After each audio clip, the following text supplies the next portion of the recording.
Hi dears, എന്തൊക്കെ എല്ലാവരുടെയും വിശേഷം? എല്ലാവരും സുഖമായിരിക്കുന്നോ? ഇന്നൊരു അടിപൊളി ടേസ്റ്റുള്ള കിഡിലും ടേസ്റ്റുള്ള റെസിപ്പി കൊണ്ടാണ് കേട്ടോ വന്നിട്ടുള്ളത്. മത്തി കുരുമുളക് ഇട്ടതിൻ്റെ റെസിപ്പി കൊണ്ടാണ് വന്നിട്ടുള്ളത്.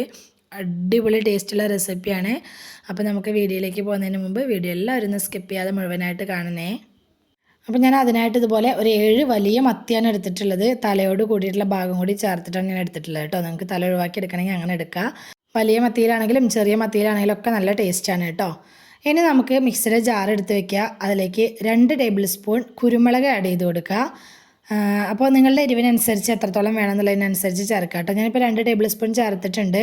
അതിലേക്ക് ഒരു വലിയ തക്കാളി, ഇതുപോലെ നല്ല പഴുത്ത തക്കാളി നോക്കിയെടുക്കുക. അത് കട്ട് ചെയ്തതും കൂടി ചേർത്ത് കൊടുക്കുക. അപ്പോൾ ചെറുതാണെങ്കിൽ ഒരു 2 എണ്ണമൊക്കെ എടുത്തോ, വലുതാണെങ്കിൽ ഒരെണ്ണം മതി. അത്യാവശ്യം നല്ല പഴുത്ത തക്കാളി തന്നെ എടുക്കാൻ ശ്രദ്ധിക്കുക. അത് മിക്സിയുടെ ജാറിലിട്ട് നന്നായിട്ട് പേസ്റ്റ് പരുവത്തിൽ അരച്ചെടുത്തുകൊണ്ട് വരണം. ഞാനിതപ്പോൾ നല്ല പേസ്റ്റ് പരുവത്തിൽ അതൊന്ന് അരച്ചെടുത്തുകൊണ്ട് വന്നിട്ടുണ്ട്. ഇനി നമുക്ക് കറി ഉണ്ടാക്കാൻ തുടങ്ങിയാലോ? അതിനായിട്ടൊരു മൺചട്ടിയാണ് വെച്ച് കൊടുത്തിട്ടുള്ളത്. അപ്പോൾ മൺചട്ടി ചൂടായി വന്ന സമയത്ത് വെളിച്ചെണ്ണ ഒഴിച്ചു കൊടുത്തിട്ടുണ്ട്. വെളിച്ചെണ്ണ ഉണ്ടെങ്കിൽ വെളിച്ചെണ്ണയിൽ തന്നെ ചെയ്യണം കേട്ടോ. അതാണ് ഈ റെസിപ്പിക്ക് കൂടുതൽ ടേസ്റ്റ് ഉണ്ടാവുക. എണ്ണ ചൂടായി വന്ന സമയത്ത് 1/4 ടീസ്പൂൺ ഉലുവ ചേർത്ത് കൊടുത്തിട്ടുണ്ട്. ഉലുവ ഒന്ന് പൊട്ടി വന്ന സമയത്ത് 1/2 ടീസ്പൂൺ ഇഞ്ചി ചതച്ചത് ചേർത്ത് കൊടുത്തിട്ടുണ്ട്. അതുപോലെ തന്നെ 1/2 ടീസ്പൂൺ വെളുത്തുള്ളി ചതച്ചത് ചേർത്ത് കൊടുത്തിട്ടുണ്ട്. കുറച്ചധികം തന്നെ കറിവേപ്പിലയും ചേർത്ത് കൊടുത്തിട്ടുണ്ട്. എന്നിട്ട് നന്നായിട്ടൊന്ന് ഇളക്കി കൊടുക്കുക. അപ്പോൾ പേസ്റ്റ് ചേർക്കരുത് കേട്ടോ. അപ്പോൾ കറിക്ക് ടേസ്റ്റ് ഉണ്ടാവില്ല. ചതച്ചത് തന്നെ ചേർത്ത് കൊടുക്കണം. പിന്നെ ഈ സമയത്ത് എരിവിന് ആവശ്യമായിട്ടുള്ള പച്ചമുളക് ചേർത്ത് കൊടുക്കുക. ഞാനൊരു വലിയ പച്ചമുളക് ഇതുപോലെ കട്ട് ചെയ്തിട്ട് അത് ചേർത്ത് കൊടുത്തിട്ടുണ്ട്. എന്നിട്ട് നന്നായിട്ടൊന്ന് മൂപ്പിച്ചെടുക്കുക. അത് നന്നായിട്ടൊന്ന് മൂത്ത് വന്ന സമയത്ത് ഇതിലേക്ക് 1/2 ടീസ്പൂൺ മഞ്ഞൾപ്പൊടി ആഡ് ചെയ്ത് കൊടുത്തിട്ടുണ്ട്. ഇനി ആ മഞ്ഞൾപ്പൊടി ആ എണ്ണയിൽ കിടന്നിട്ട് അത്യാവശ്യം നന്നായിട്ടൊന്ന് മൊരിഞ്ഞ് വരുന്നത് വരെ നമുക്കിതൊന്ന് ഇളക്കി കൊടുക്കുക. മഞ്ഞൾപ്പൊടി അത്യാവശ്യം നന്നായിട്ടൊന്ന് മൊരിഞ്ഞ് വന്ന സമയത്ത് ഞാൻ ഇതിലേക്ക് 1/2 കപ്പ് ചെറിയുള്ളിയാണ് ചേർത്ത് കൊടുത്തിട്ടുള്ളത്. ചെറിയുള്ളി ഉണ്ടെങ്കിൽ ചെറിയുള്ളി തന്നെ ഈ റെസിപ്പി ചെയ്യണം കേട്ടോ. മടി കാണിച്ചിട്ട് നന്നാക്കാനുള്ള മടി കൊണ്ട് ചെറിയുള്ളി എടുക്കാതിരിക്കരുത്. ചെറിയുള്ളിയിൽ ചെയ്തെടുക്കുമ്പോഴാണ് ഈ കറി നല്ല ടേസ്റ്റ് ഉണ്ടാവുക. അപ്പോൾ ഞാൻ ഒരു 10-20 വലിയ ഉള്ളി ഉണ്ടാവും കേട്ടോ, അതാണ് എടുത്തിട്ടുള്ളത്. ഇതുപോലെ വട്ടല് അരിഞ്ഞിട്ട് അത് ചേർത്ത് കൊടുത്തിട്ടുണ്ട്.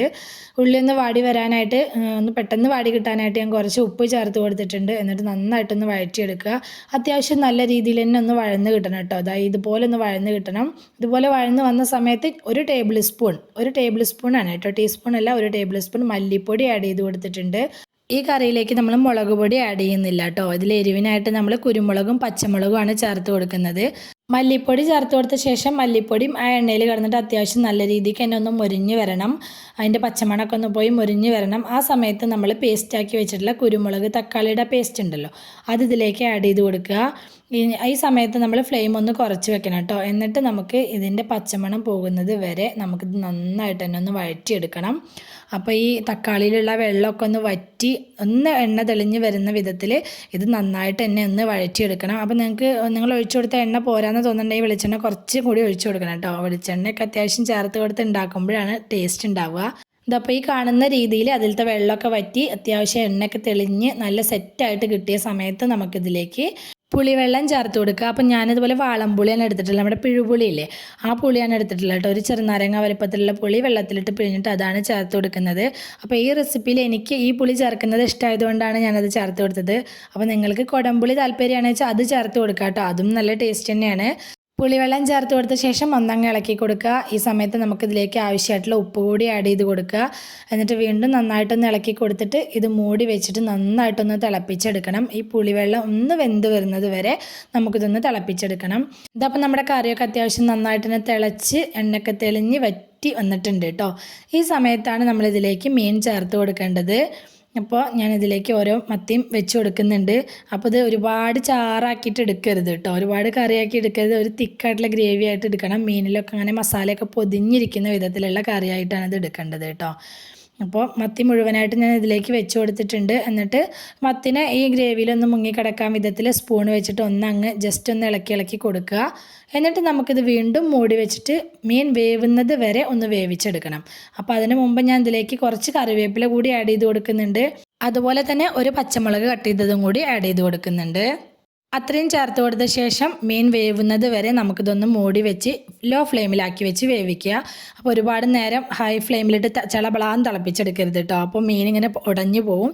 ലോ ഫ്ലെയിമിലാക്കി വെക്കുക, എന്നിട്ട് വേവിച്ചെടുക്കുക. വെന്ത് വന്ന ശേഷം നമുക്കിതുപോലെ ഒന്നും കൂടി എടുത്തൊന്ന് ചുറ്റിച്ച് കൊടുത്ത ശേഷം വീണ്ടും മൂടി വെച്ചിട്ട് കുറച്ച് നേരം അവിടെ വെക്കുക കേട്ടോ.